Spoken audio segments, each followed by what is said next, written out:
مرحبا، السلام عليكم أعزائي المشاهدين أينما كنتم. دمتم في رعاية الله، رعاكم الله وحفظكم الله أينما كنتم. دمتم سالمين ومن أهل الحسود آمنين وبعيدين كل البعد عن الشر.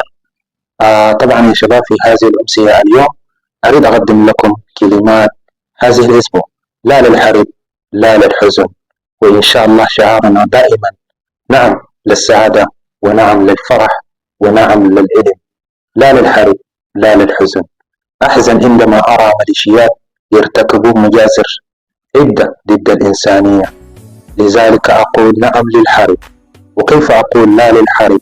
بيوتنا تهدم وجوامعنا تقصف من قبل ميليشيات الجنجويد.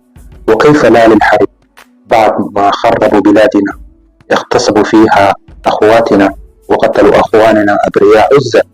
كيف لا للحرب؟ أهلنا في فاشر السلطان يموتون كل يوم من أجل أن يدافعوا عن شرفهم وقيمهم. نعم للحرب حتى يتم النصر ويتم تطهير كل بقاع الأرض السودانية من هؤلاء المجرمون. نعم للحرب حتى يتم النصر للجيش السوداني، ويتم طرد كل خائن لا يريد استقرار والأمن للوطن كباشي ياسر عطا مناوي. وكل من وقف في هذه الحرب المريرة سوف يذكركم التاريخ بأنكم من أبطال هذه الزمن. ارموا قدام ونحن معاكم، وإن شاء الله القادم أحلى بإذن الله. شعارنا دائما نعم للسعادة، ونعم للفرح، ونعم للحب الوطن.